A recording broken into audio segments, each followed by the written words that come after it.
Hi mga kapreni! Tinapon na to ni nanay, kinuha ko lang ulit. Bakit naman tinapon yun, nay? Sayang. Kinalawang na, pangit ng tingnan, sabi ni nanay. Kulay puti ito kapreni, tinanggal ko lang at puro kalawang na nga. Nang hinayang naman ako, paano nga, 250 ang bili ko dito. At hindi naman sira, kinalawang lang talaga. Tinanggal ko ang pintura, saka ako niliha, pipinturahan ko ng ibang kulay. Kung puti naman, baka bumalik lang sa dati. Buti nga, hinanap ko kagad, kundi nabenta na to sa bakal bote. Ay talaga naman, kapreni. Sabi ni Kuya Ken, siya na ang magliliha. Aba naman, tingnan nyo kapreni kung ano pinagagawa ng dalawa. Ako din ang nagtapos magliha. Nasugatan pang daliri ni Kuya Ken. Hindi naman gano'n nag-e-enjoy ang bata sa camera, Hanes. Nakatulog ng hapon ang bata. Pupunta kami ni Kuya Ken sa kapitbahay. Ako na lang ang magbabantay kay Rowie, sabi ng nanay. Ay palagi na lang pumupunta si Kapreni sa kapitbahay, Hanes. Paano nga hindi lang isa, dalawa ang kapitbahay namin?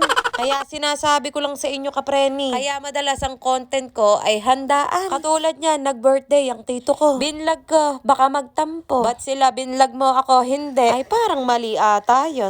52 dapat yan, naging 51. Out of stock ang number 2, kaya number 1 na lang.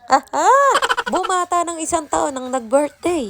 Inayawan ng Royal, Mountain Dew ang gusto. At eto, kumakain na kami ni Kuya Ken. Actually, kumakain na kaming lahat. Yung iba sa amin mga nakatayo, wala nang upuan. Abay, kung gusto mo kumain, magtiis ka. Charis! Ikinuha ko na rin si Nani ng pagkain. Ang sabi niya, ipag-uwi ko na lang siya. Hindi ko na sinama sa video ang pagkuha ko. Baka magtanong kayo, ha? Kabilis ng video. Ano ba naman yan? Dumating na ang in-order kong pintura di spray. Spray, paint, kapreni. Ang ano mo huwag kang napakaano mo.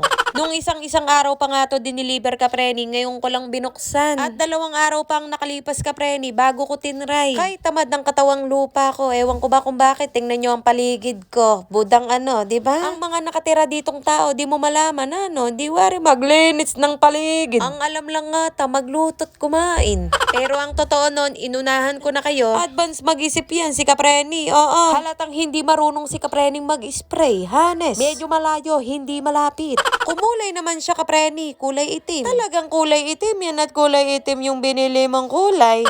Mura lang ang pagkakabili ko ng spray Kapreni. Kung gusto mo rin, nasa comment section ang link. Diba? Hindi na siguro to kakalawangin, Kapreni? At kung kakalawangin na naman siya, abay itatapong ko na siya. Bibili ako ng bago. Charis! Siya, bawal magalit dito, ha? Dapat ako lang. Sorry na. Combination ng kulay, white and black. Diba? Hanggang dito na lang. Maraming salamat sa mga nanood. Bye mga kapreni!